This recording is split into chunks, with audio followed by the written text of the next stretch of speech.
This video was made possible by Squarespace. Whether you need a domain, online store, or website, make it with Squarespace.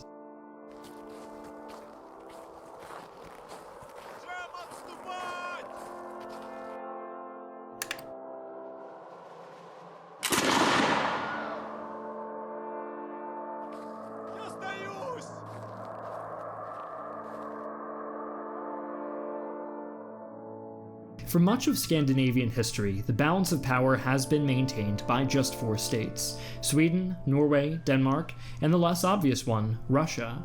But only Sweden was able to form an empire and tightly control the entire region for almost a century. This raises the question, how was Sweden able to consolidate its hold in Scandinavia and triumph against its neighbors, namely Denmark, which at one point loosely controlled Sweden, Norway, and parts of Finland?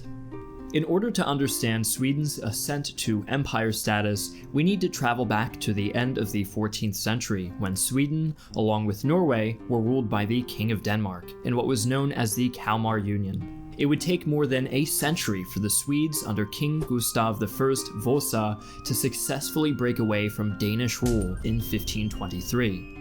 Approximately 3 years later, Gustav I embraced Protestantism, but it's not because he wanted to get rid of his wife, rather he needed funding for his emergent kingdom. After waging one costly war after the next in opposition to Denmark, Gustav needed an answer to the question of mounting debt. Lutheranism provided a convenient and somewhat Viking solution, as it precipitated the confiscation of church properties and gave him access to an unprecedented source of funds. With his economic situation improving, Gustav would need to likewise improve his military if he wanted to fulfill his grand ambition to control the Baltic Rim, and taking money from Swedish churches proved to be an unsustainable source of income. These problems were solved by the development of the merchant class and the capture of Russian ports. By the middle of the 16th century, the Swedish military and the Swedish population as a whole needed a leader that would inspire and provide the military with a vision to fulfill.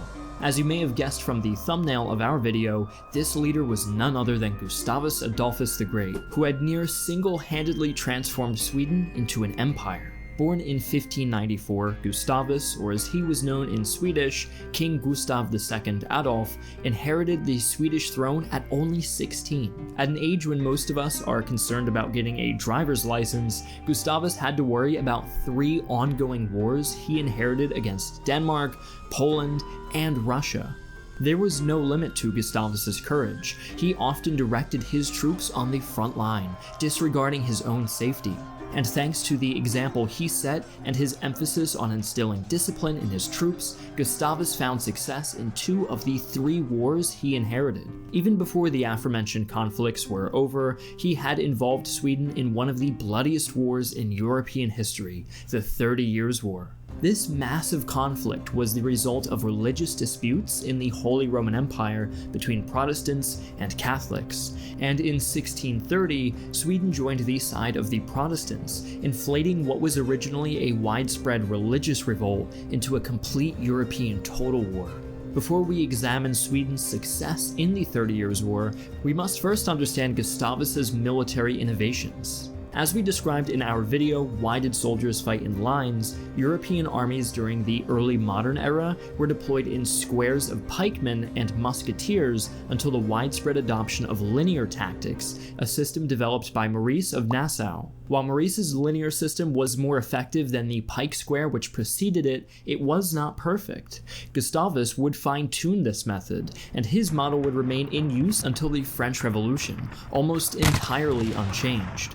Gustavus's reforms did not stop there. He improved logistics systems, developing the general staff, reorganizing cavalry units, and professionalizing artillery. These reforms, along with his martial ability, would bring him repeated victories in the 30 Years' War. So many, in fact, that Napoleon considered him one of the greatest generals in history.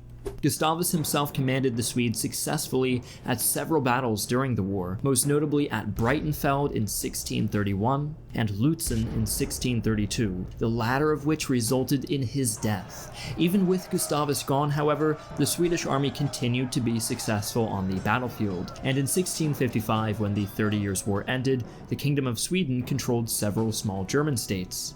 After the death of Gustavus, Sweden was in a precarious position due to the incompetence of Gustavus's successors, Christina and Charles X, Gustav. Despite their ineffectiveness, the Swedish military was still effective, and in the 1650s, Sweden would again go on to win victories against its rivals, Poland, Denmark, and Russia. But as the 18th century drew nearer, Sweden's military dominance in Northern Europe and Eastern Europe would begin to decline just as many European nations adopted Swedish military tactics. This ultimately eliminated Sweden's long-standing martial advantage.